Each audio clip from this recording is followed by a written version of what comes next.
Welcome back to the Lions for Christ. I'm Pastor Noel, and our guest today has survived 5 deployments, coached champions, mentored warriors, raised 7 children, battled through injuries, helped wounded veterans rebuild their lives, stood on Strongman competition stages, appeared on national television, and is still preparing for one final run at a national championship at nearly 60 years old.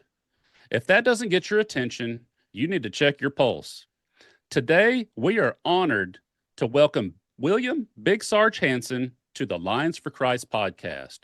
Big Sarge served 22 years as a United States Marine and Army Infantry sergeant, including 5 tours in the Middle East. He has led Marines, soldiers, students, athletes, and wounded veterans through some of life's toughest battles. He has coached championship teams, mentored future leaders, helped countless people overcome pain and injury, competed among the nation's top master strongman athletes, and dedicated his life to helping others become stronger in body, mind, and spirit. But what impresses me the most isn't the championships, the television appearances, the military service, or even the strongman competitions. It's that through deployments, injuries, personal losses, and life's hardest seasons, Big Sarge never stops serving others. He's a warrior, a coach, a mentor, he's a father, and he's a leader. And at a time when many people are talking about what they used to do, Big Sarge is still finding ways to make a difference. Big Sarge, it is a tremendous honor to have you with us today. Welcome to the Lions for Christ, my friend. Hey, thank you so much for having me on here. It's my honor and my blessing to be here and just tell you guys a little bit about my story, tell where I come from and what I'm all about. I was lucky. I was one of the lucky few ones who has been raised by parents who believed what the word says, and they raised me the right way. And this is when you honor me by telling me how I'm trying to serve, but this is the legacy of my family. We have been doing this since my forefathers came here from Europe, and there's been someone a Hansen has been serving in the military from the Civil War to Spanish American War, World War One, World War Two, Korea, Vietnam. I was in Desert Storm. I was in Iraq. And I even have a niece right now who's serving over in Kuwait. And so, I mean, that is just part of our family legacy. And so the idea that we can help other people comes from the Bible. It comes, we can go through all the different verses. I mean, I'm sure there's plenty of Bible scholars that are in your audience who can tell me this, that, the other. The idea is to help. When we want to help and serve God, we've got to be helping others. The greatest commandment, is taking care, take care of other people like you'd like to be served. One of the, I started a lot of my conversations talking a lot about my father. So my father was a college coach. He was a high school principal. And at the age of, in his 50s, God called him to run an orphanage in Mexico. So he went down to Mexico and the last 25 years ran the largest Christian orphanage in Mexico. And there's been over several thousand kids who have gone through his under his tutelage, who he's helped with. And I like to teasingly say, since I was raised in the church, as many kids, orphans as he helped, he also helped, entitled Christian kids who come down there and got the opportunity to see what the world is actually like, and got a chance to serve, and got a chance to help, and got a chance to do things with their hands. And he was able as much of an impact on their life as he was on the orphans. That's incredible, man. Your father was an incredible person. And you're proof of that. I mean, you're, like you said, it's legacy building. So it's generational stewardship at its finest. So, And what your father did was absolutely incredible. And before we get into that, though, I have to ask you, where did you get the nickname Big Sarge? well, the nickname Big Sarge came. I served in the Marine Corps. I did 10 years in the Marine Corps. I did uh, School of Infantry. Then I did a little bit of. I was on the Marine Corps Security Force in Norway, where we were doing embassy duty. Then I went to the reserves for a while. I got activated from the reserves after I'd already been active, and went to Desert Storm in Somalia. Came back, went back into the reserves, started being a school teacher. And when President Clinton was like, "Hey, we're trying to lower the numbers of people in the military, we're going to give you an out." I figured, hey, I'd already served my country. I'd already been overseas. I'd already served in war. I'd already done my bit for the country. So I'm focused now. I'm a father. I've got girls. I'm working at a school. I'm coaching. I'm going to get out. I could use that extra weekend with my family. And so I got out. And then 4 years later, 5 years later, 9/11 hit. And the idea that someone would come and attack us in our country, you know, stirred me inside. I got angry and I was like, okay, well, I walked into the Marine Corps recruiter's office and said, hey, Sergeant Hansen here trying to sign back up. And he took one look at me and said, Big Sarge. And that's where I originally got the nickname. He goes, we are looking for 19, 20-year-old guys to come and serve the Marines. I don't, you're in your 30s. All the weapon systems that you fired during that time that you were in the Marines in the 90s are now obsolete. So all those things, we'd have to retrain you how to fire. We'd have to retrain you how to move. And let's be honest, you're not in the same shape as you were when you left, which is true. And so I was dejected. I was like, okay. He goes, here, have a Marine Corps sticker, patted me on the back. And as I'm walking out the door, the recruiter from the National Guard says, hey, big guy, come on over here and join the dark side. So I signed up with the National Guard, and he introduced me, brought me into my first unit, and he introduced me as William Big Sarge Hansen. And so that's how the name stuck, the nickname stuck, and I kind of went with that. It was a pretty good thing. And then uh, I've been a bigger guy, my whole life. I was a heavyweight wrestler in high school. I played line in college. I mean, I did in high school. So I mean, I've never been one of the running backs or small guys. I was not a lightweight, and so it just kind of stuck. And so that's how I got the nickname Big Sarge. And I try to live it up in not just the way that I lift weights, but in the way that I live my life. Is I want to be as big of a presence for God, as big a presence for others, so that they could see, hey, if this old guy can do it. When I ran the Army 10 miler, I've done that the last 2 years. So this is while I'm training for Strongman. I went and ran 10 miles in Washington, D.C. And I'm like, hey, if this big guy can run 10 miles, and I'll be honest, it was jog, Ranger shuffle, walk, jog, Ranger shuffle, walk. But I did the 10 miles. I got there in the time limit. If I could do that in my 50s, then your excuse when you have two healthy legs, you have two healthy arms, you have two healthy, your back is fine. Your excuses kind of go out the window to why you're not taking care of yourself and why you're not being there for your family. Right, yeah. And I mean, what better name to have for a strongman competitor than Big Sarge? I mean, who wants Yes, to go sir. up against Big Sarge, right? So, uh, so I took third in the nation the last 2 years. This year I didn't compete, but the previous 2 years I took third in the nation for strongmen over the age of 50, and I actually felt like I could have beaten a couple of the guys ahead of me. Um, but I needed some training. I needed some strengthening.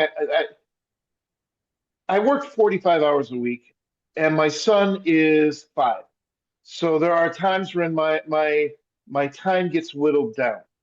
And so if I when I do this next training, like I say, I'm maintaining my strength before I go really hog wild into it. Uh, I am really gonna cut down some of my work time, cut down and make it so that the time I do with my son, we're gonna be in the garage and he's gonna be working out with me. That way, I'm still spending the time I can with him, but also getting in the extra lifts. Yes, absolutely. Yeah. So I'm going to ask you a couple of faith questions here. Yes, sir. So when somebody sits down with you and they're looking for hope, because I know you Mhm. help a lot of veterans and a lot of people who have gone through some different injuries, where do you tell them to start?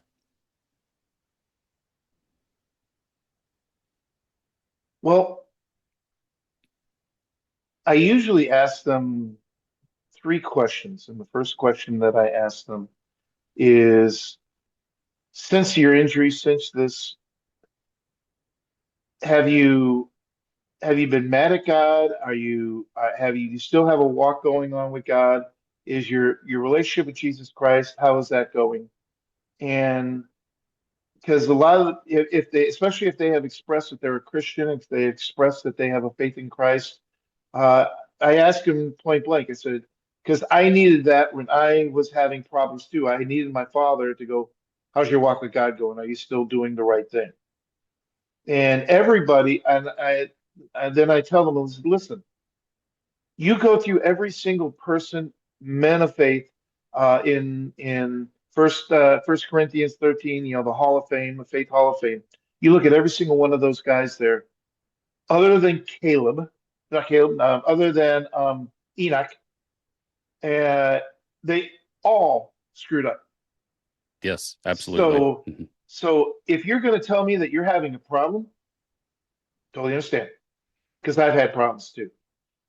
Yeah, And the absolutely. A lot of people they have this stigma, and I know, like when I was growing up, because we're in a similar generation, and uh, when I was growing up, it was almost forbidden to be angry at God. Mhm. And I was like, and now looking back, I always wonder like why is it forbidden to be angry at God? I Mhm. think God would rather you be angry and tell him that you're angry than to turn your back on him.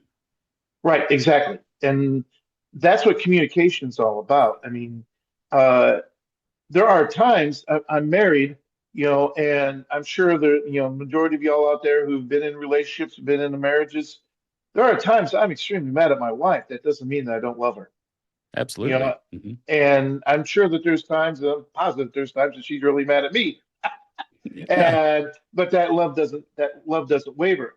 Um, when I'm telling him, I said, listen, I'm not the Holy Spirit.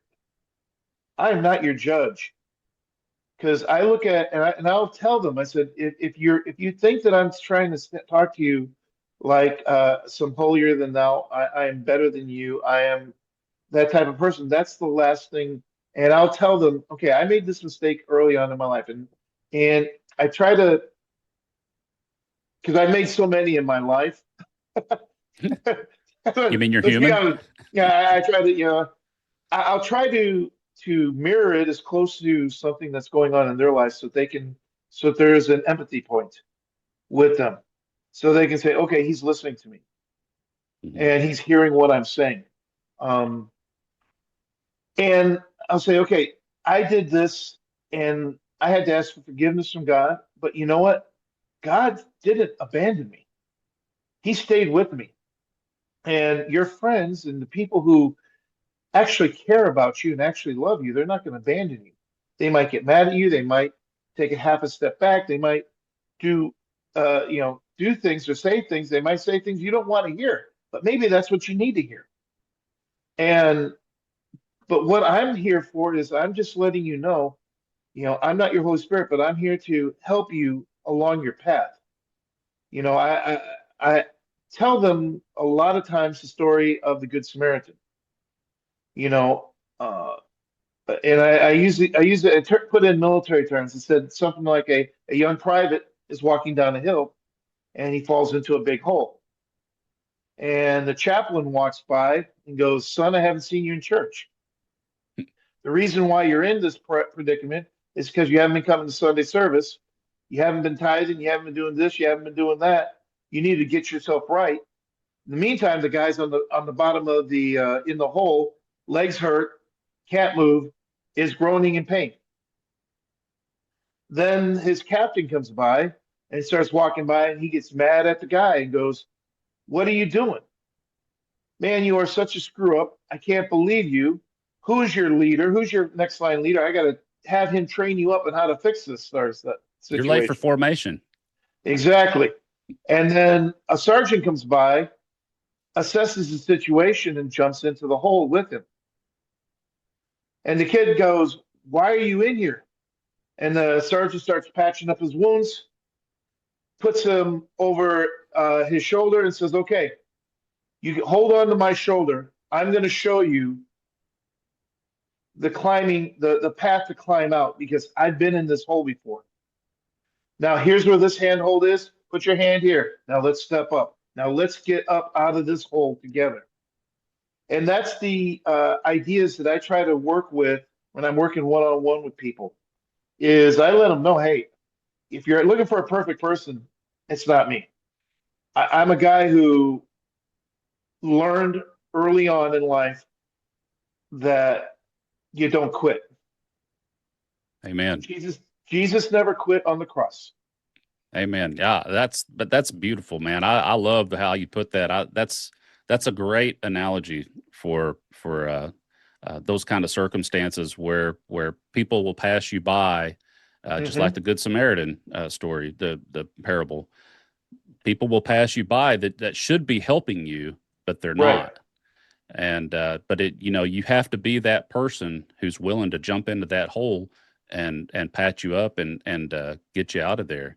uh, and one of the Well, things that I always like about the Good Samaritan story is that at that time period, whenever Jesus told that story, the mhm. Samaritans were the least likely people that Jesus would use as an Right. example of helping somebody else. They were thought of as the lowest of the low and never help anybody. And Jesus is like, no, they're your neighbors. They help people too, and you need to recognize that. Well, I mean, look at the woman at the well that Jesus helped. She was a Samaritan. She was a Samaritan harlot. Hmm. And Jesus, he explained to her what you're doing is wrong, and not just that, but he showed love. He showed compassion. He talked with empathy. He talked with, and this is the way things are supposed to be, and this is how you're supposed to live, and but did it in a way that was not judgmental. And that's still something that we as humans we have to avoid uh, going in our judgmental side, and it's very hard. I'll be honest. I mean, there's times you look at someone and you go, "What the heck are you doing?" Or Right. "Why are you doing that?" But when you look at someone with the eyes of Jesus, that's one of the cool things about. I don't know if you've ever watched the TV show The Chosen, Yes. Yeah. and you look at the way that Jonathan, and I forget what his last name was, who plays Jesus, in that he, his eyes, the empathy, the strength, he plays Jesus just perfect in Oh my yeah. mind. Oh, I And agree. and Yes. and when you start seeing and start realizing, okay, this is how we're supposed to be. And when I look at my father, like I said, he's my main example of Christian living and how you follow God's path. And my dad would do the same thing. He would try to talk to them and meet them at where they're at. And when he was talking to the orphans, and I saw a couple of times, you know, he started the orphanage so late in his life. I was already in the Marine Corps. Mm. So I didn't get the opportunity to do all the day-to-day stuff that my brothers and that my sister and my little baby sister that my dad adopted was able to see and do. But I would have conversations on the phone with my dad, and he would tell me about. And I'd go, okay, why did you do that? And he'd explain. He'd say, they're not, he's been through, these people have been through so much hate and being used and being abused by people who should have been protecting them, Hmm. their family members, et cetera, et cetera. They should have been protecting him. And God has called us to be that buckler, be that shield, so that they can grow and grow into the people that God wants them to be. And our job as leaders, our job as other Christians, is sometimes I've got to be the pulling guard to make sure that someone else gets the play run. Absolutely. And if you realize that, then things become a lot easier in life. Oh yeah, I totally agree. So, on that same subject, how do you instill that in your kids as a father? Because that's also important. We talk about legacy, you talk about your father. What is it do you think your kids are getting from you, either by example or by your own teaching with them? So, a couple of things, with my daughters, and I'm trying to be really good with my son, especially, but my daughters, what they learned is that I don't quit, and I will never quit on them, um, no matter what, and I will always show them love. And there are times I've had to say, "Hey, this isn't the best choice for you, but I'm not being your Holy Spirit. I'm being your dad. I'm trying to be there for you." Um, my daughters, my first wife, and I don't think we had this conversation yet, but Miles will share it now. So my first wife, she had a 9-year battle with cancer Oh man. and ended up having one of her arms amputated, ended up having one of her breasts amputated, ended up having one of her kidneys taken out, and ended up dying cancer in the gut, and ended up, passing away. So my daughters saw her go from an extremely vibrant human being to picking up a child and her arm breaking in 3 places Mm. because of the cancer on her bone marrow. And so they saw that happening. Simultaneously, they saw dad being deployed 3 times. So I went to Iraq, I came back. I went to Egypt, I came back. I went back to Iraq, and on the third time I come back, I am dealing with my own injuries. And but what they saw was someone who didn't quit. Hmm. And even if it meant that I was in a lot of pain, I would show up for them for anything that they needed. And they knew that dad loved them. And to this day, they have taken that legacy of loving the love that I showed them and I showed their mom and I showed everybody in that, and they try to help other people in their neighborhood.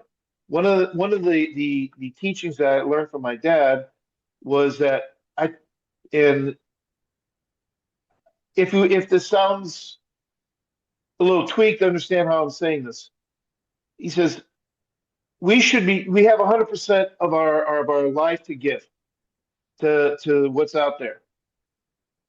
97% of that caring of what's going on in the world should be our family and then our community. So it's the people who are our mothers, our fathers, our brothers, our cousins, our sisters, our kids, their significant others. That should be a huge portion. That should be your main portion, is making sure that you are doing your best to take care of them and help them as they move throughout their life. The next big portion of your life should be the people in your church, should be the people in your community, should be if you're dealing with veterans, wounded veterans, if you're dealing with police officers, the police officer community, if you're dealing with school teachers, the school teachers and that community. And if you're dealing with orphans like my father, that orphanage and the people that are involved there, that should be 90% to 97% of what's going on in your day-to-day life. If you're taking care of those people right there, And then the other 3%, I don't care if you like Trump, I don't care if you hate Trump, I don't care whatever. No matter what I do, I'm not going to affect anything that the decisions on that level is going to be making. I'm not going to be, I'm going to vote for who I'm going to vote for. I'm going to hope that they do the right thing.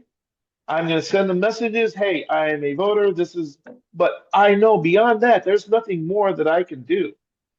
And if I am wasting my energy on pushing this agenda or pushing that agenda instead of taking care of my community, I'm not doing God's work. Because Jesus himself says, take care of your Judea, your Jerusalem, your Judea, and then deal with the rest of the world. And that's what the church was supposed to do. Right. Absolutely. Yeah. And uh, when we when we go away from that model, and I think, and unfortunately, because of the way we are with internet and with podcasts and with the news 24/7, I remember the first day that CNN went on 24/7. I still remember that day. But I mean, we have kind of reversed that. There are people who are in my life who are they are so focused on the macro. Oh, we got to fight this, we got to fight that. I can't believe this, I can't believe that. And again, I may believe the same things that they're saying. I may feel 100% opposite with what they're believing. But they're spending all their energy there instead of helping their child, making sure that their child is doing right, or they're making sure that their family is doing right, or making sure that the people in their community and their church, you know, what about the next door neighbor that's down the street and she's a widow, and when's the last time you've gone over there and mowed their lawn? You know, when's the last time you've gone over and brought a lunch or invited someone who you know's having a hard time? Hey, come on over. I may not be great at barbecuing steaks, but I do a decent job. You can come on over. We can have this. We can make some s'mores, and we just can talk to you some things. My dad was great about doing that, and I try to emulate that sort of thing with with people in my life. And my daughters have seen that since day one. That's awesome. They know that, hey, and I've had my daughters say, hey, Dad, I've got this friend. Her boyfriend is a Marine and he's having problems. Then I've sat down, talked to him, took him out to lunch, took him out to grab some coffee, whatever. But the idea is that I'm is being willing to be there for others. And when we go away from that role and we go away from doing those things, then what use is all the experiences that we had growing up? What use is, hey, going to a Christian school or going to a school and a good church and learning all that Bible if you're keeping it to yourself? I mean, what was the Jesus and the prophet and the parable about talents? I You just know, covered that in today's sermon. That is so freaky that you said that out loud because wow. Well, I mean, we just did that's that. such We just a did that same lesson today, literally. yeah, yeah. And I mean, if God gave you a talent, what good is it to hide it? And you know what? If God has only given you two small talents or three small talents, and you are doing the best you can with it, then you are doing what God has asked you to do. Yes, I, very I much have so. I have a few more talents. There's I stress more about am I doing enough? Am I doing the right thing? You know, and if I'm doing the right thing, then I can breathe and I can sleep easy at night. But the times I know I'm being extremely selfish, which happens to everybody, and I'm like, you know what? I don't want to help this person. I'm tired. I don't want to do this. And then I'll sit down and I'll like start vegging out on the TV, and then and that still small voice kind of starts poking. Hey, hey, hey, hey, he needs your help. And that's when that happens to you, that's when you go, okay, yes, God, yes, God. And when you follow his word and you do the right thing and you help people out, great things can happen. And you know what? It might not be what you expect is going to happen. And you got to go into it with zero expectations that God is going to do things the way you would do it. Right. Yeah. Yeah. Sometimes when you get on the wrong path, he's going to correct you. He's going to correct your path. But Yeah. getting back to the talents part of it, he doesn't expect wildly crazy things. Was he happy that the two guys doubled their talents? Yes, Yeah. absolutely he was. But to the guy that just buried his talent, his message to him was, "What are you thinking? You could have at least put it in the bank and drawn Right. interest. That Right. that could have been the bare minimum that you could have done, but you didn't even do that. You Right. didn't even do that. So it's that, yeah, like you're saying, when you sit on the couch and you feel something poking you in the back of the head, don't just stick your head in the sand and say, well, it'll take care of itself. No, you need to be taken care of. You need to be stepping up and you need to be doing something about it, not waiting for it to take care of Hmm. itself.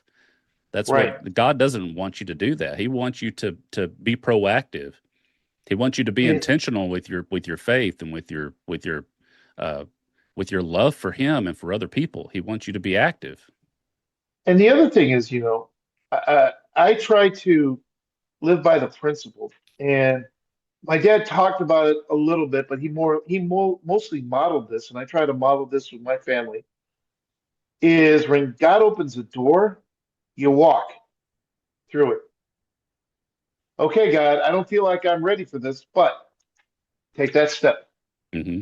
Okay, and then this is gonna sound silly, but you remember that old Christmas with Kris Kringle, the old song "Santa Claus is coming to town" and blah blah blah, Yeah. and where Winter Warlock is learning how to walk, and Kris Kringle goes, "Put one step in front of the other," and starts singing that song. Whenever I feel like I'm doing that, unintentionally or intentionally or whatever, I almost feel myself put one foot in front of the other and just keep walking forward because if you're always waiting to be, hey, I don't have my master's degree in theology of this and that and the other, you're gonna be on the sidelines for most of your life. Hmm. But if you're walking through, God is going, and you say, yes, God, I will do what you tell me to do. I will take this opportunity that you're putting in front of my face, and you're saying, run with it. I'm going to step forward. I'm going to do it until you tell me stop.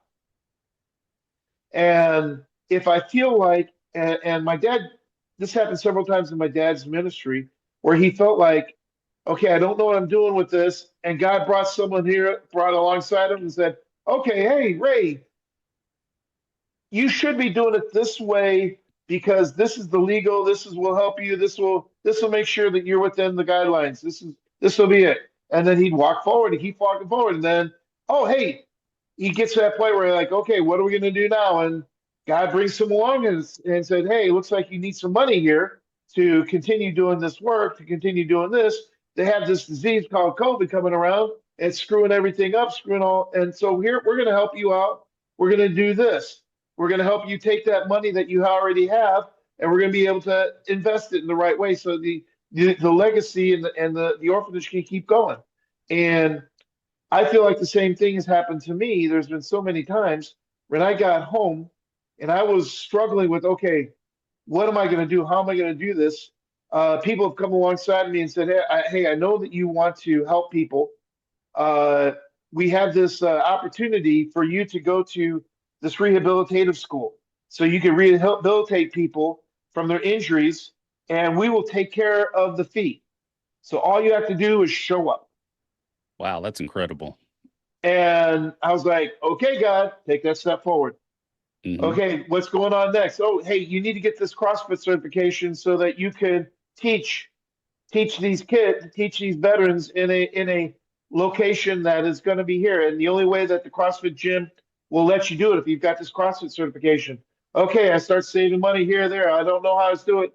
Uh, uh, uh, uh, a wounded veteran organization came alongside. Hey, as long as our people can come to your class, we'll pay for you to go to. We'll fly you to Vegas. We'll put you in a hotel. We'll give you food. We'll pay for you to take care of this. Yes, sir. Yeah, Okay, that's guy. incredible. And Wow. so, I mean, and it's not me out there really pushing, hey, I really need to help me out right now to do this sort of stuff. It's okay, God, and then you pray, and then you you talk to a couple people. You don't really put it out there. You don't like put a post on Facebook or on Instagram or anything like that. Like, hey, looking for God to help me out in this situation. No, it's Uh-huh. kind of like, hey, you might be talking to someone and say, hey, I'm trying to save some money so I can go do this and take care of these vets. And then that person tells another person who tells another person who tells another person who has the money, and they're like, here, let's take care of you. Hmm. And when that sort of thing happens, you just kind of that happens once, twice, three times. You kind of go, okay, you got a plan here. And when my dad passed away, one of the things that we said on his eulogy is that sometimes you don't understand God's plan. Hmm. Like I didn't understand why he took my dad. I thought, he's 84 years old. He's working. He's doing great. He's doing great things. My brother has taken over the orphanage and is just flying. He's doing a great job with running the orphanage. My brother was in the army. He was an NP, and then God called him to help my father. So when he came back from the army, he came down there and started helping my dad. When I was in the Marine Corps, God called me into teaching, and so I mean, we're on two different paths. But I can't. My brother helps support me. I support him. We bounce ideas off each other, and the thing of it is um, and I just dropped. Sorry, I apologize. When when I was when I had the accident, and I don't we even talked about what happened to me over in Iraq yet. So I was involved, not blown up per se, but we were doing a mission and we were doing convoy security, and I had an explosion happen. We had been on a 72-hour rotation. Well, that means you drive down from our camp into Crete, Iraq, Hmm. and we're doing security, and we're going to Baghdad, and then we're going to some other place, and then we're driving back to Crete. And during that 72 hours, you probably get about 5 hours of sleep. Hmm. And that happened like once or twice a week. And so um, we were coming back from a 72, and a explosion happened to our left side.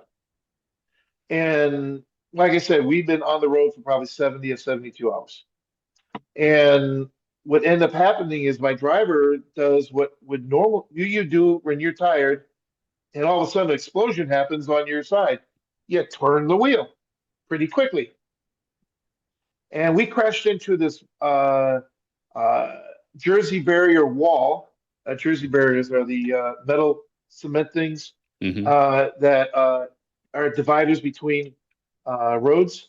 And we crashed into it going about 65 miles an hour. I put my face into the bulletproof glass. I snapped my head back, hit the metal that was behind my head, ended up fracturing four vertebrae in my neck, ended up having a brain bleed, had herniated several discs, and I tore a muscle in my lower back. And that's the muscle that I always, whenever I get hurt, I seem to always go back to hurting that muscle. It's because, and honestly, it's because the Army doctors and the VA doctors were more worried about my neck than about my lower back, and they never really worked on that. They worked all on the other stuff. Hmm. But that's beside the point. So I had that brain bleed. So every now and then I have a brain. Best way to cause a brain fart where everything goes, oh, what did I just talk about? Yeah. Hey, well, I haven't had any brain damage that I know of, and I have brain farts all the time. So you're in good company here, brother. Yeah, All I, right. I usually don't I usually don't ask people about their uh, military service or injuries unless they offer it to me. So I appreciate you offering that Uh, as part of the show. It's nothing, I respect people's boundaries on things like that because some people have a hard time talking. My son-in-law is a Marine. He did two tours and he's got two Purple Hearts. So he's had some military service as well. So and I'm a former veteran as well. But yeah. well, you and I both know, and there are people who try to hype up the hangnail that they got as a Purple Heart. And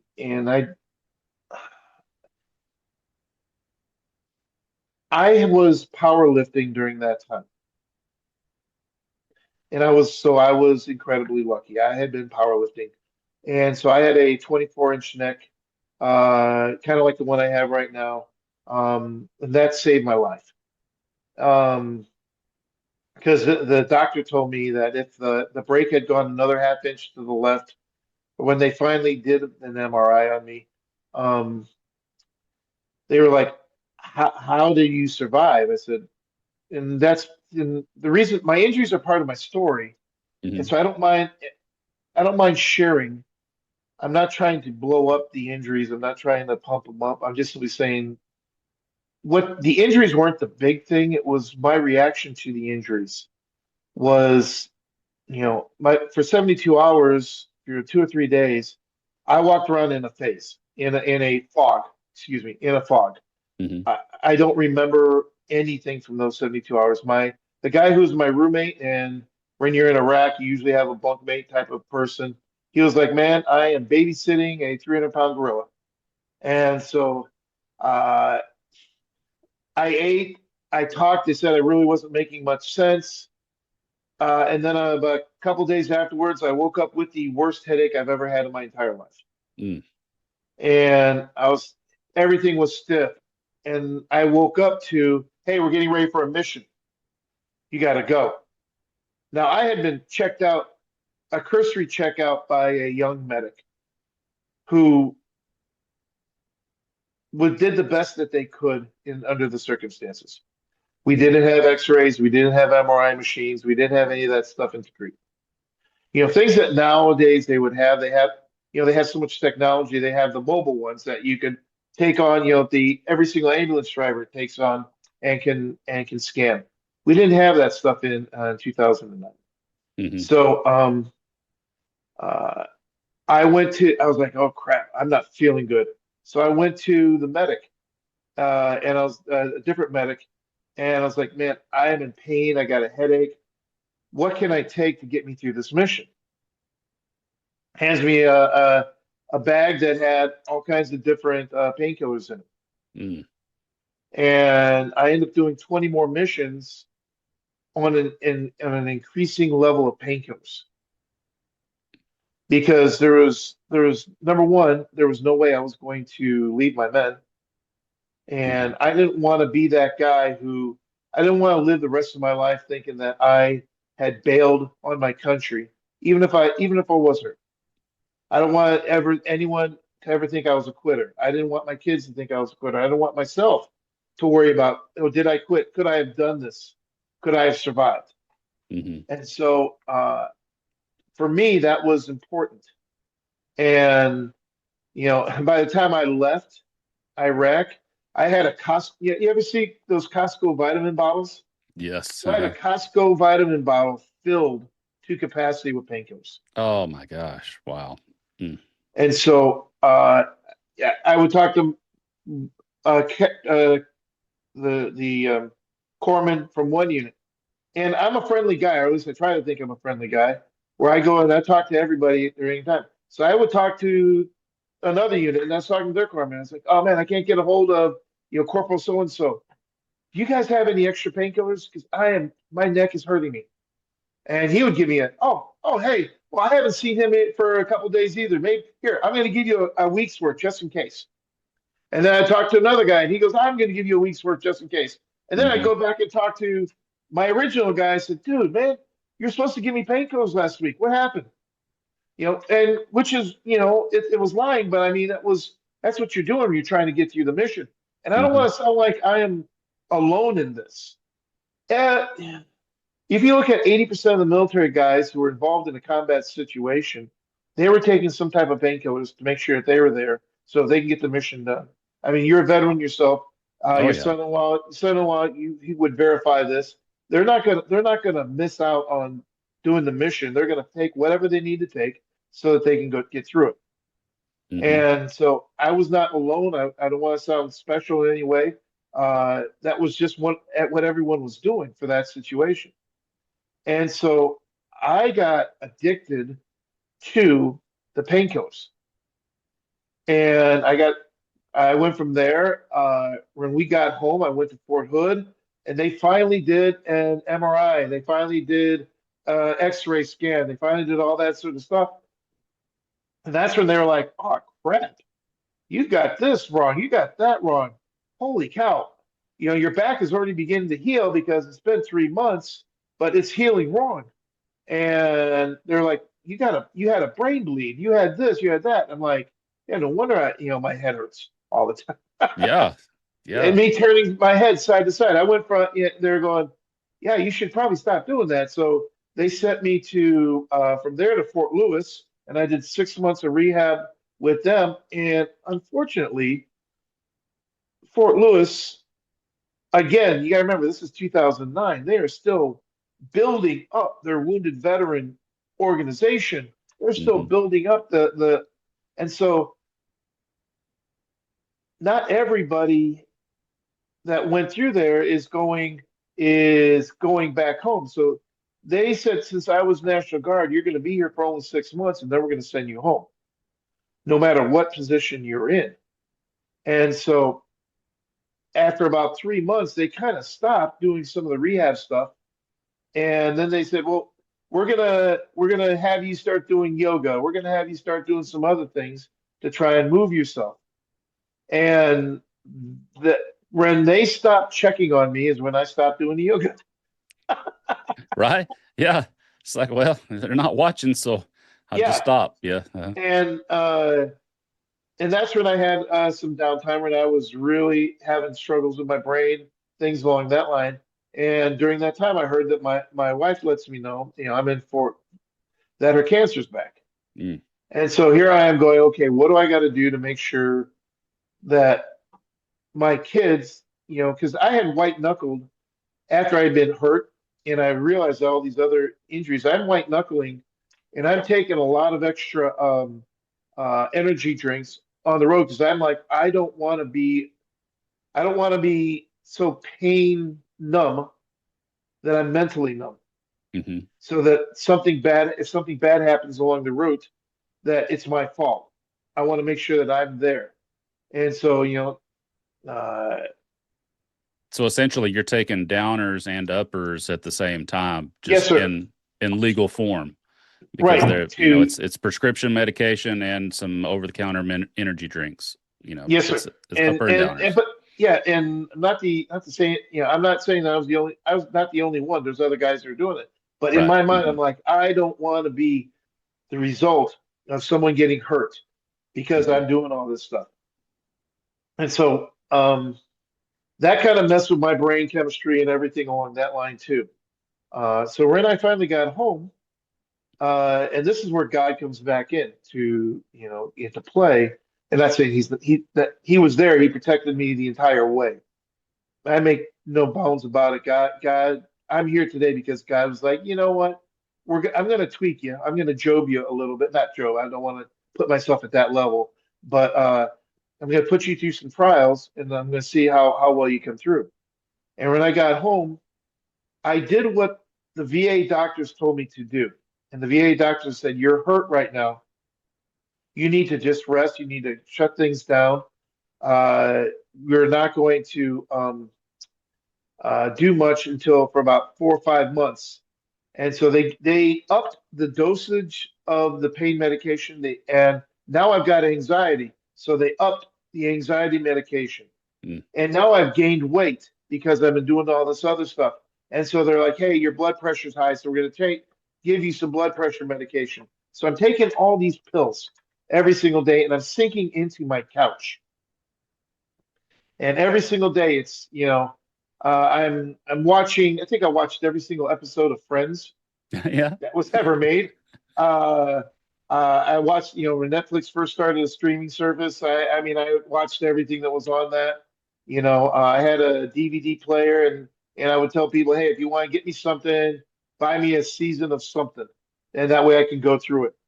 And literally for about 6 months, that's all I did. And then one night, um, and all that during this time, we're going on every single weekend. We're taking my wife to a different place because we're going to get this treatment at UCLA. Okay, this is not working anymore. So we're going to go to this cancer treatment at Stanford. Hey, we're going to do this. And so, And I'm sure that part of what you're going through is probably hard enough as it is, because you're watching your wife go through this, and there's it's a helpless feeling because there's literally nothing you can do except take her to her appointments and try to comfort her as much as you can.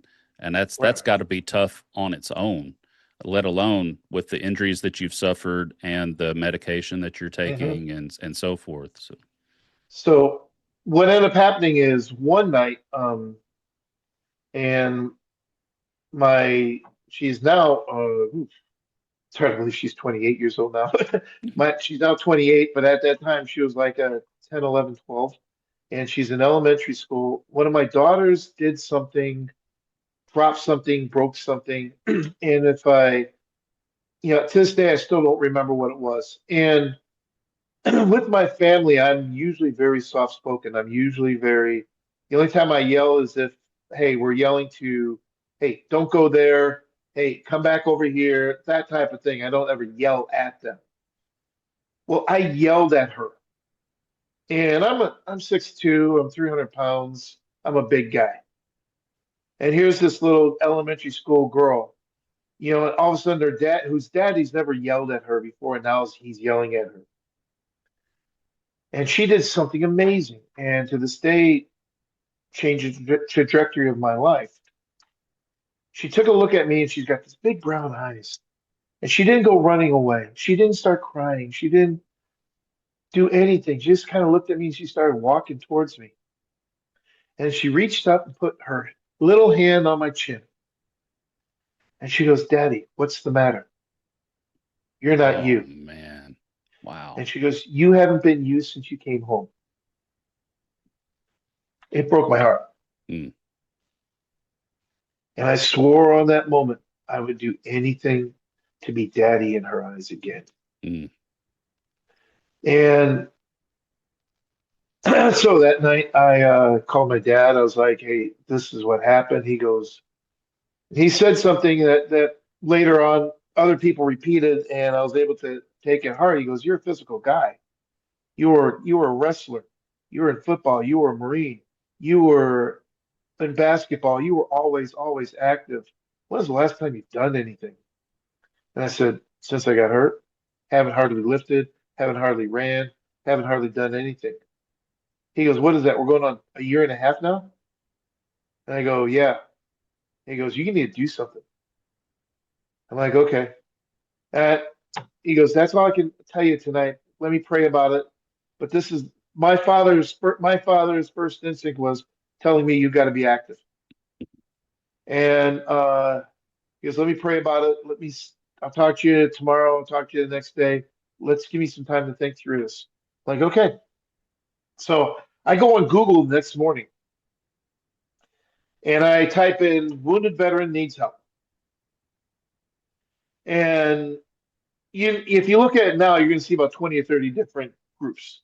Well, at that time, there's only about five or six. So I called them all. Boom, boom, boom, boom, boom. And I waited. I'm like, okay, God, I'm trying to do the right thing here. I'm trying to be dad to my daughter. I'm trying to do the right thing. I'm trying to get back to the right path. Trying to take that step that you were talking about. Yeah, what do you want me to do? And I'm literally praying that, but 17 minutes later, and I'm going to share their name. It's I don't normally do that, but the reason why I'm extremely loyal to them is because when I needed them, they called me. That was Wounded Warrior Project. Mm.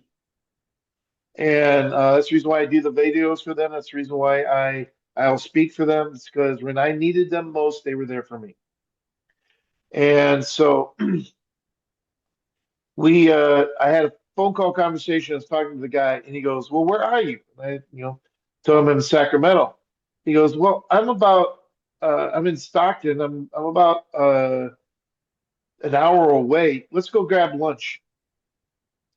And in my mind, I'm like, sounds like my dad. My dad would tell me the same thing. Go grab lunch. Uh-huh. Let's go talk. Let's go talk person to person. So we meet up at a place. We grab some lunch. We sit down. We're talking.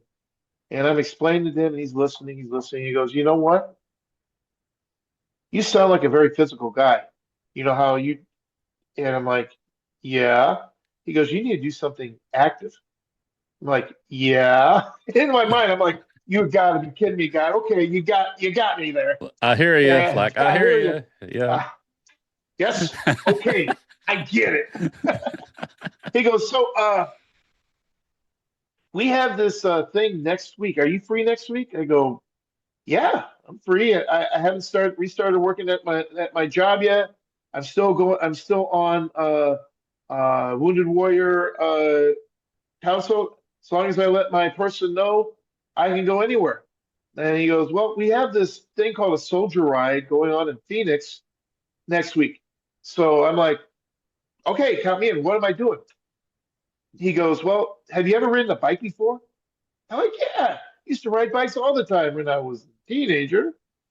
And I'm now in the 30s, and I'm about 140 pounds heavier than I was when I was a teenager. But yeah, sure, I've done that. Why not? Yeah. No Let's do problem. it. Easy. Let's do this. And so I get there, and first day we get suited on bikes, and I'm taking 17 miles, and I'm like, oh yeah, that really hurts when you sit on a bike seat for 17 miles. Oh yeah, I haven't worked those muscles in a long time. Oh, that's good. But the bike part was the easy part. I mean, I got a chance to sit down with other guys, and we started talking, and I go realize he's fighting the same thing I'm fighting.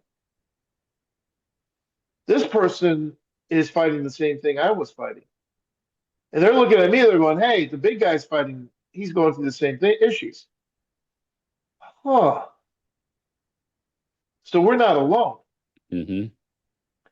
Amen. And when we realize, and there's such a power in realizing you're not alone. You know, none of us are Elijah and have to fight, these battles alone. None of us, we're not doing what God asked Noah to do and build an ark.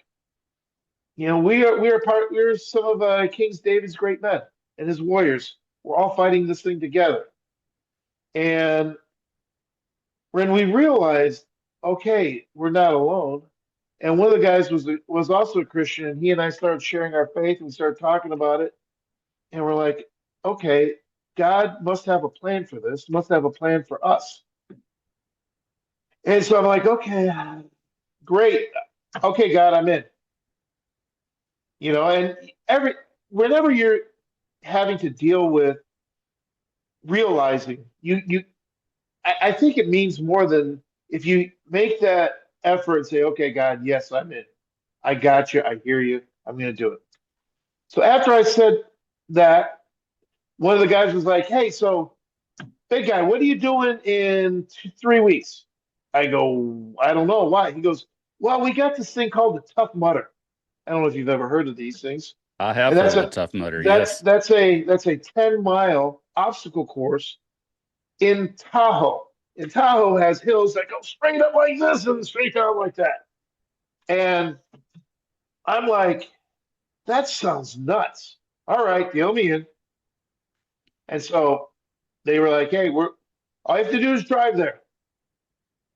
Now, if I was you, they're like, I would take this, this, and this, take these gloves, take shoes that you don't want to ever wear again, have a bag that you get with a change of clothes because you're going to be muddy, et cetera, et cetera.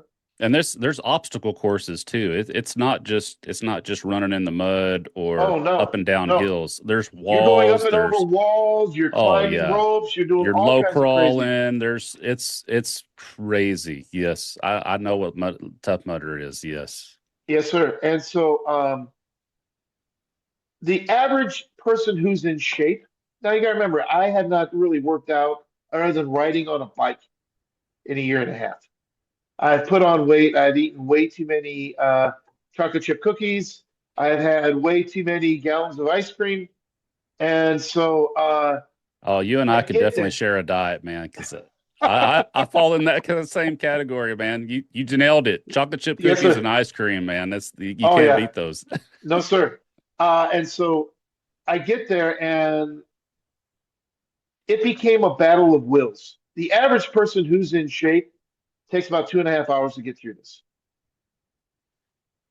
And for me, it was like, okay, are you going to quit and prove people who are saying, hey, you can't do this anymore, right? Or are you going to do what God wants you to do, and not necessarily do what God wants you to do with your life, but do what's the right thing for your life and stick it out and not quit. It took me 5.5 hours, but I finished it. It wasn't pretty. Some of those walls I'm climbing over and I'm falling down the other side. I'm huffing and puffing. I'm going up those mountains and I'm looking, I'm like, okay, really? God, can you like send an angel to push my butt up this hill? Right? Yeah. Can you send me a car or something to Yeah. get up this hill? But I mean, I finished and I realized something. I was like, okay, there's a having kids.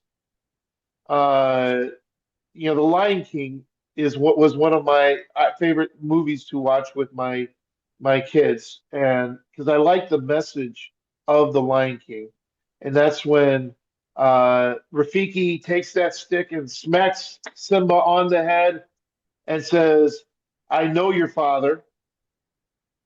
He's right over there. Take a look in the mirror." And he looks into the pool, and Simba goes, "No, I don't see anything. I just see my own reflection." And Rafiki goes, "No, look further and look deeper." And he sees his father, and his father tells him to remember who you are. Hmm. And I had that same type of conversation in the mirror. I'm like, I have to remember who I am. Not only am I a U.S. Marine who's already fought in war many times, but I am a child of the King. Amen. I'm the guy who has been there for everybody else. When I was coaching in high school and I was coaching college teams and high school teams, I was there for all my players. When I was coaching wrestling, I was getting the guys into the best shape possible. I have already been there. I can get back there. I can be that man who everyone can trust again, Hmm. and who's the person who is daddy to my girls. Amen. And remember what I said at the beginning.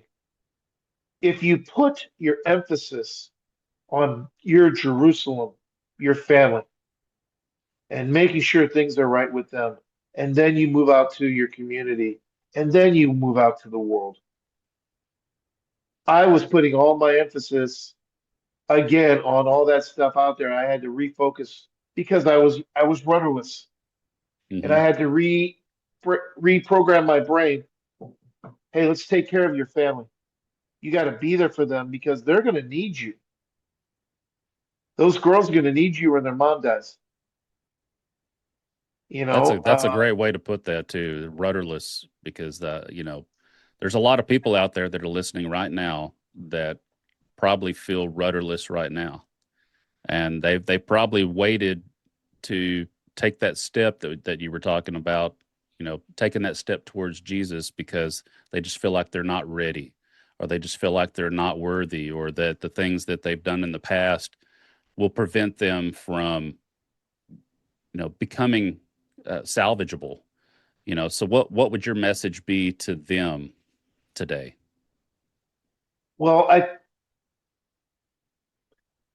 I'll use myself as an example, then I'll use my dad as an example, then I'll tell the biblical background behind it. I've changed my life 3 times because God said this door is open. Hmm. I was a military person, then I was a school teacher. Now what I do is I rehabilitate people, not just with their body, but with their soul and their spirit. And I try to be there to help them out. And these were all pathways that God led me to. And my father was a principal and he was a coach and he worked at some of these nice, really good schools. And then there was some issues that happened, and then he ended up going to Mexico and running an orphanage in his 50s. He had a path that he was going on that if he had stayed on that path, being a high school principal, everyone would have been like, hey, you lived a great life. And God said, no, let's take this lessons and the learnings that you've done here, and I want you to take a left turn, and I want you to go help those orphans Hmm. and help those people who come down and serve with you. And for me, it was the same thing. If I had stayed as a coach, I mean, I want to, coach kids my whole life. And right now I'm coaching adults. And it's taken that left turn that God said, no, this is where your path is. You're going to take all those lessons that you've learned and we're going to use this. Hmm. And the biblical way is, there's never, you know, Abraham was how old? Yeah, he was almost 100. Yeah, it was almost 100. You look at his lessons, you look at his life lessons. How old was David? He was a teenager when he um, slew Goliath, but unlike the movie, the cartoon, he wasn't, a teenager when he became the king. He was in his 20s, and Right. he Yeah. had he had he had lived 20 years, trying to live a right life before he got, the Isaac's prophecy to him took place.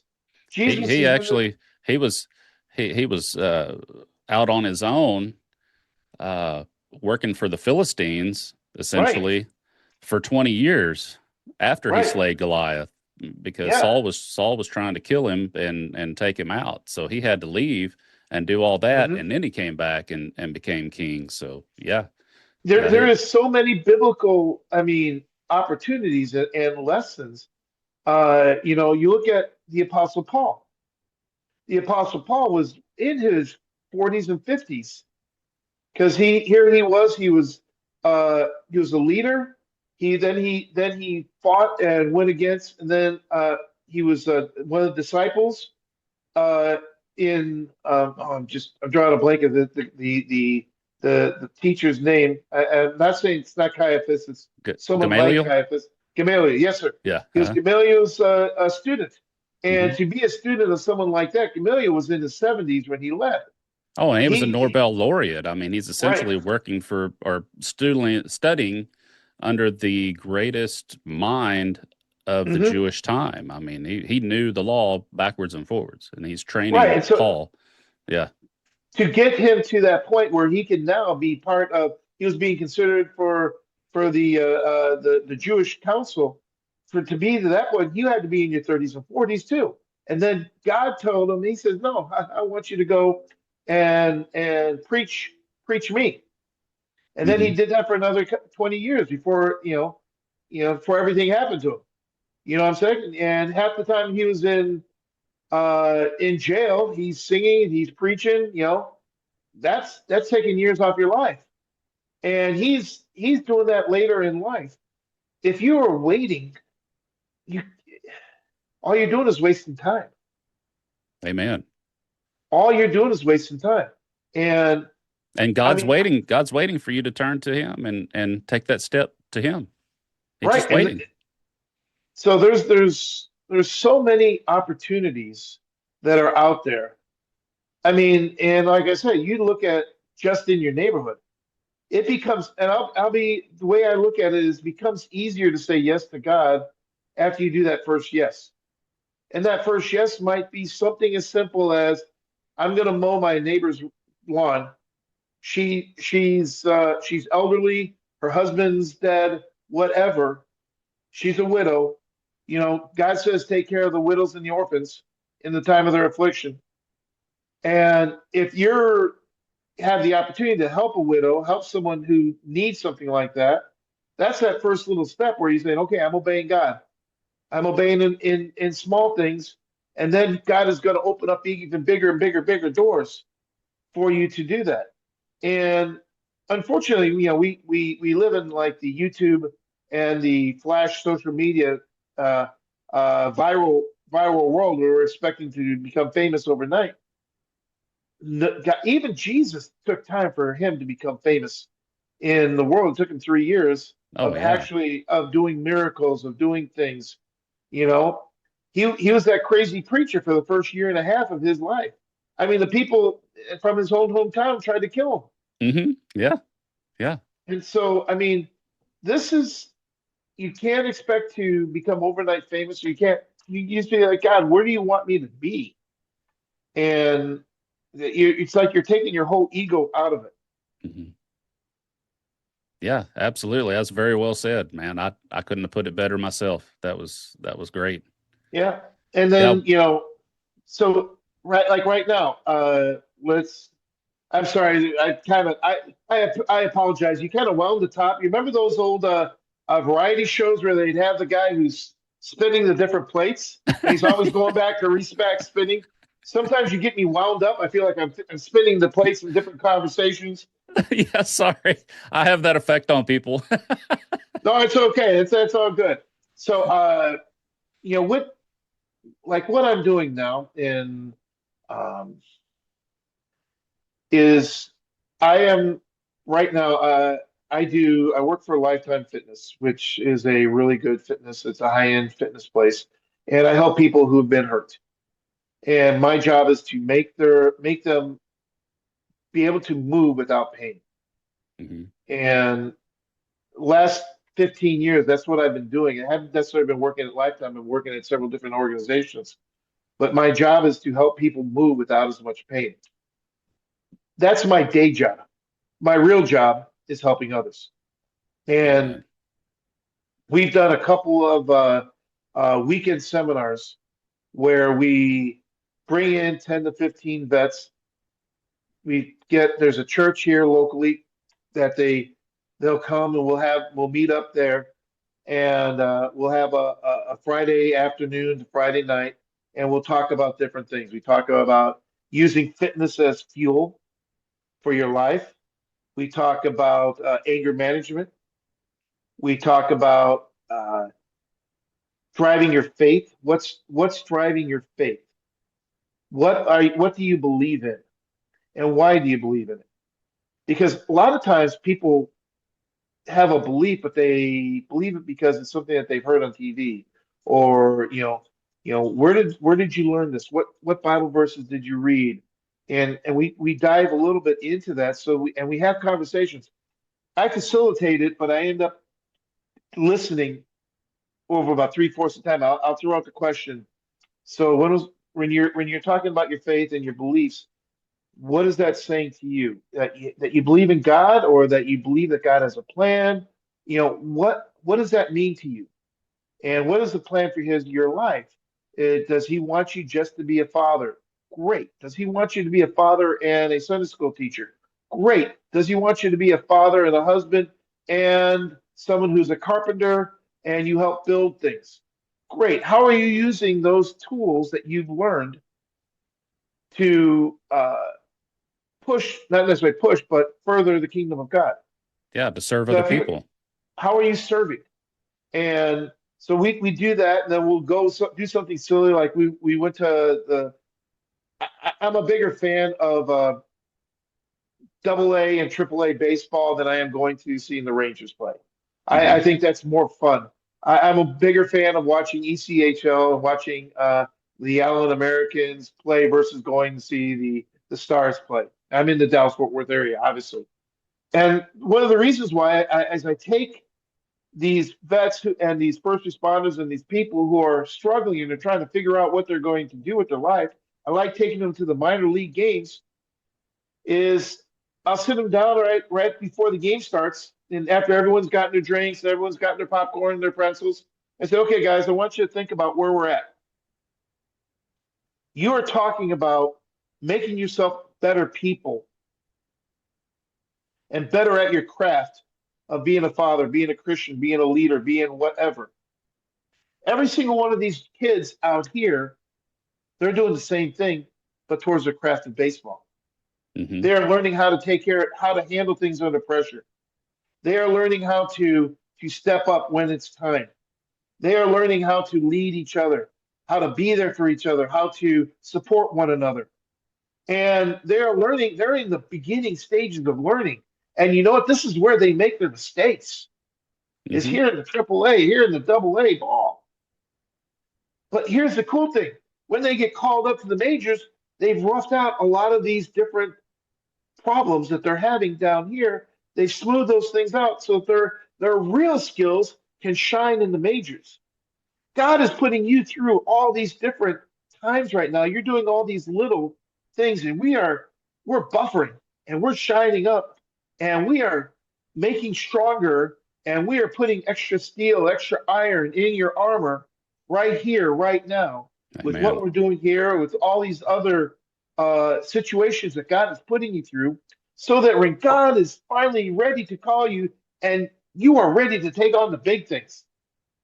Mm-hmm. And that's how he's done with every single leader. You look at Joshua.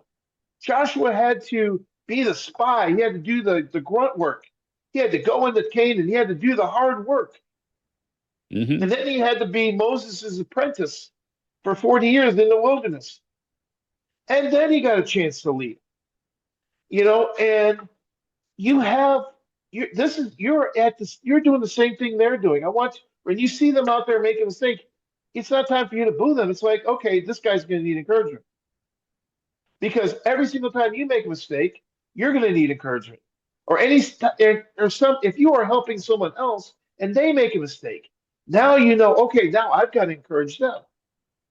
And so that is kind of why we do that. Is you know, I could get tickets to the Rangers, I could get tickets to the Stars, but they're already polished. Yeah. We're, Uh-huh. sit, we're sitting there just watching this.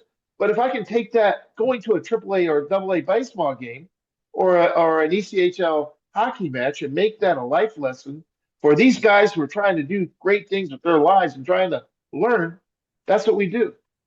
Absolutely, yeah. And to add on to what you were just saying, when those guys in the AAA or in the lower level, when they make a mistake, they don't dwell on it. They don't Nope, lay down and give up. nope. No, they learn from it and they move forward. So Hmm. everybody's going to make mistakes. So you Hmm. need to, don't let that define who you are, Yes, because sir. you're not defined by your mistakes. You're defined by what you're doing now to move forward. How are you putting that next step forward? How are you Yes, moving sir. forward in your life? How are you recovering from those mistakes that you made? Because everybody's going to make them. So don't Hmm. don't dwell on them. Don't dwell on them. And it takes people around you with a good support group to help you through some of those mistakes sometimes. People who have been through that. If you want to know what it's like at the top, the best way to find out is to ask somebody who's on their way down because they've Hmm. already been to the top. So ask them and they can tell you what it's like at the top. And that gives you encouragement to keep moving forward. And then that for me, that's the reason why it's so important to be positive and encouraging in all of our situations in life because we don't know what that person's going through. Yes, there's going to be times where we're going to be a little bit judgmental. Yes, but and in our minds we might be like, what are they doing? They're being an idiot. Blah blah blah blah blah blah. But if we verbalize that, if you have any type of stature in life, and here you are criticizing and being critical or hurting or intentionally hurting someone else, then you don't know how you're discouraging them. You know, there's been times when I've had people who I looked up to discourage me, and I had to take a knee because these are people who I thought were men of God who were, and I was too young to understand that they were going through things too. Mhm. And so I kind of like, I guess I can't do this. Oh, maybe this isn't worth it. What am I doing here wrong? And so for me, I really, really, really strive to, even if I might say to someone, and I do this with my daughters a lot, I go, listen, I'm here for you. Explain to me why we're doing this. If you can explain to me why you're doing this with any type. If it might be simply, I feel like God has me going this way. Great, great, done. Let's do this. Mhm. Let's do this. How can I help you? And it might be, you know what? This is what I can do, and I know I need to be doing something, and this is all I've got to give. Great. How can I help you? I need to be helping people. And this is the only thing I can do is help this soup kitchen. Great. How can I help you? What do you need? And how can I encourage you in this? And too often people think, well, that's not anything. That's not, it's not doing this. It's not doing that. So many people are doing so many more things, or you're doing more than I am. I'm like, hey, you don't know my life. You don't know where I've already been through. I've had to, I've had to build to get to here. And you know what? I still remember what it's like to be down and out. I remember what it's like to be dealing with pain medication, stuck on this. I remember when the Army hadn't paid me for 2 months, and I'm literally without power. Mm. Yep. And I am driving to the gym so that I could take a shower. And I'm driving to the gym so that I could uh, charge my phone. And I'm driving to Costco, and for 2 weeks, I'm living off the $1.50 hot dogs. Hmm. I have been that spot in my life. Mm. And so, you know, I am more than willing to help you with anything you need, but I need to know why am I doing this? Hmm. And if it's like, oh, this is going to get me this, that, and the other, well, let's take a step back. Why? Why do you need that? What's causing that? Well, I see my friends on social media. Well, God, uh, the worst thing I think that's been delivered in the last 20 years is social media. I thank goodness, God, thank you so much that they didn't have cell phones when I was in the 80s. All right. Yeah. How many times have I said that? Wow. You know, it, I was looking back at some for a different thing that's going on. They wanted some pictures of me in the Marine Corps, and I'm like, I've got maybe 10. And they're like, what? 10? I go, yeah, it was 1986, 1996. I didn't take pictures of myself. We didn't have And cell phones to take pictures of no, we ourselves. didn't have Somebody would cell have, phones. you'd have to hand somebody a camera and they'd have to take your picture and then you'd have to go get the film developed. Like that's how we took Right. pictures. And I didn't have one of those instant things. I didn't have any of that sort of stuff. Sorry, I was Poe. I was a Poe white boy. Yeah, because my first couple of years I was in the Marine Corps, I was trying to, I was married. We were living life on a Lance Corporal salary, Hmm. which isn't that much. And in the 80s, that was $900 a month. Yes. Yeah. I've been there. I remember those days well. Yes. Yeah. And so the ramen noodles and eggs they were. Yeah. Yeah. That's how I Uh-huh. got my protein. Right. Yeah. So, talking about I'm sorry, I'm why. totally off script. Oh no, no, you're fine. No, this is what I appreciate this. This is your show as far as I'm concerned. You just take it wherever you want to. But I did have a question for you though about you're writing a book, is that correct? Or you wrote a book? So I'm in the process of writing. I'm writing the memoirs of my dad, not necessarily memoirs. He and I had a conversation. Well, again, I was extremely blessed.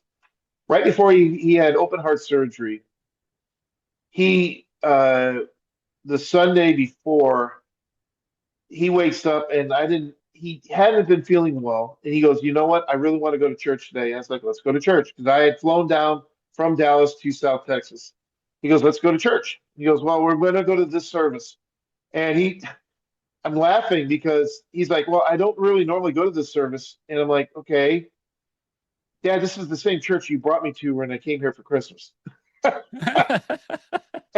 it had slipped his mind. And so I'm like, okay, let's listen to him. had a great service, and we were talking, and he goes, I go, Dad, hey, I'm hungry. You want to go grab some lunch?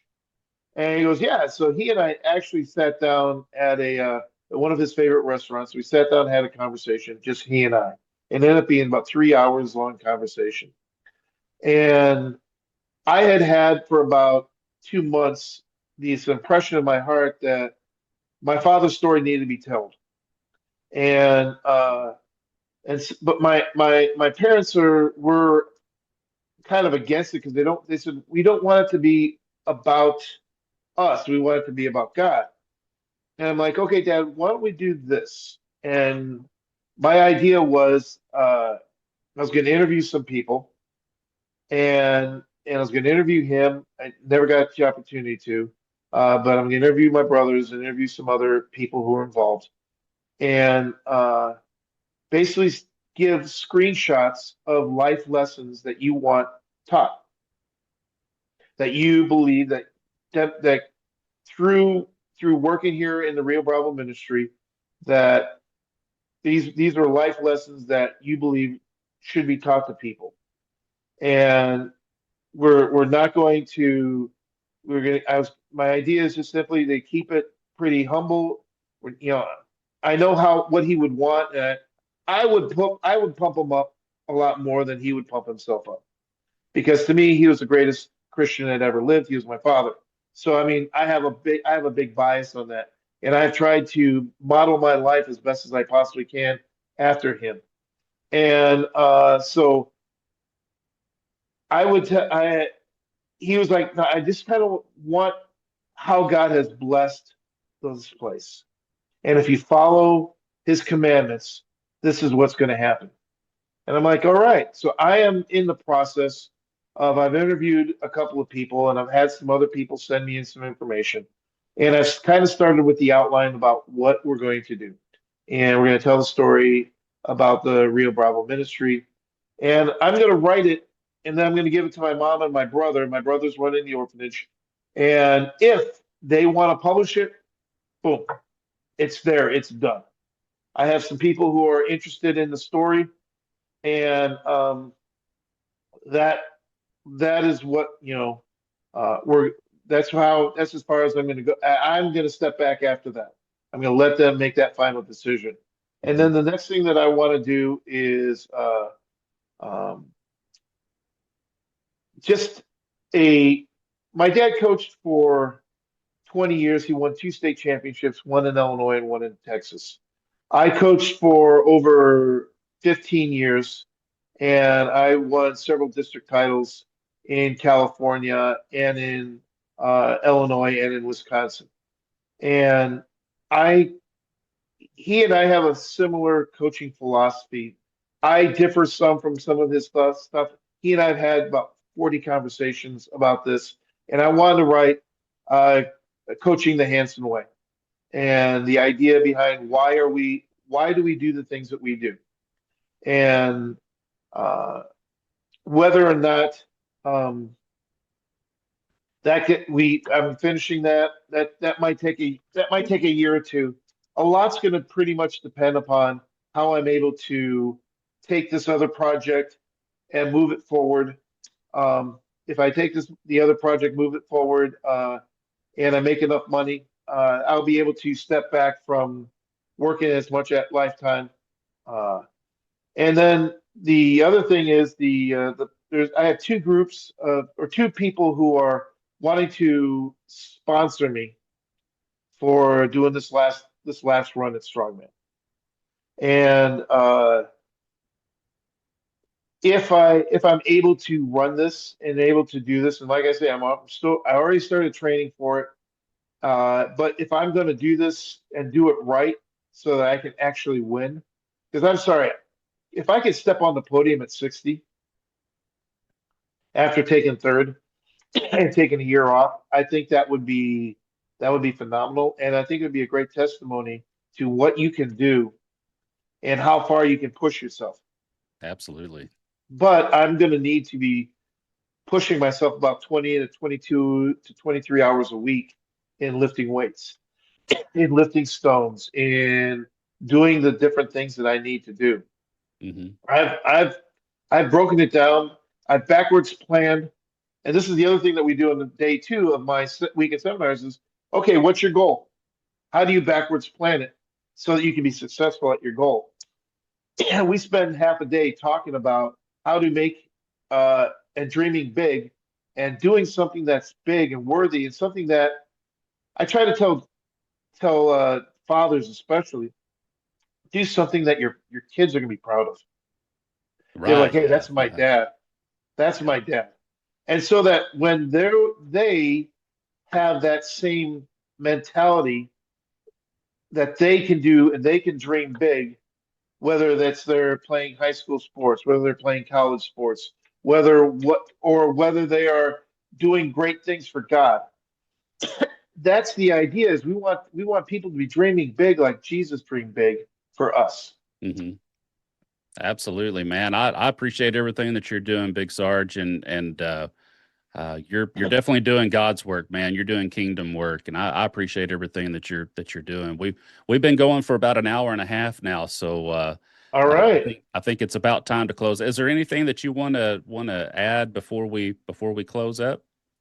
Well, I'm sure that you're going to tell everybody about this. If you guys want to follow me, I'm on Instagram at Trainer Big Sarge, or Big Sarge Strong LLC is my other Instagram.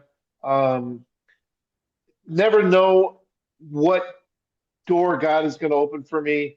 Uh, you know, I'm just simply hopeful that I've got the strength and I'm able to be able to do it. And here's the cool thing: yeah, you can reach out to me on any of those pages. I have no problem taking time and talking to you and helping you out, uh, because God has sent people in my life to help me out, and I just simply want to return the favor.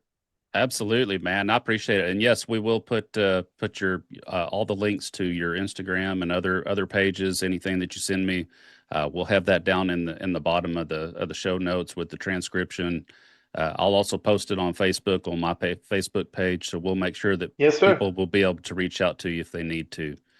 All Yes, sir. right, so Big Sarge, what an incredible conversation. I've interviewed a lot of people, but very few have packed as much into living in one lifetime as you have, buddy. You have served your country through war. You have mentored young men and women in classrooms, on athletic fields, and in life. You have helped wounded veterans and injured people reclaim their strength and their confidence.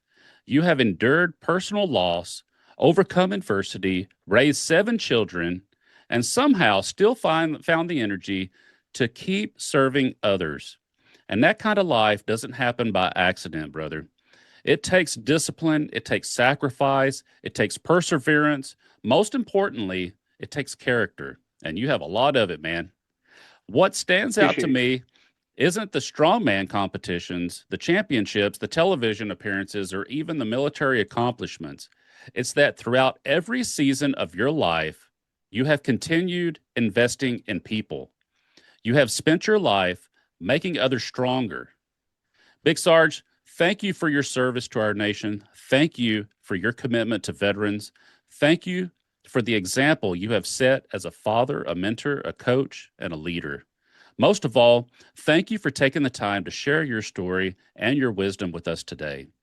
It has truly been an honor to have you on our show on the Lions for Christ, and I hope that we can have you back someday, man. I hope that you'll come back.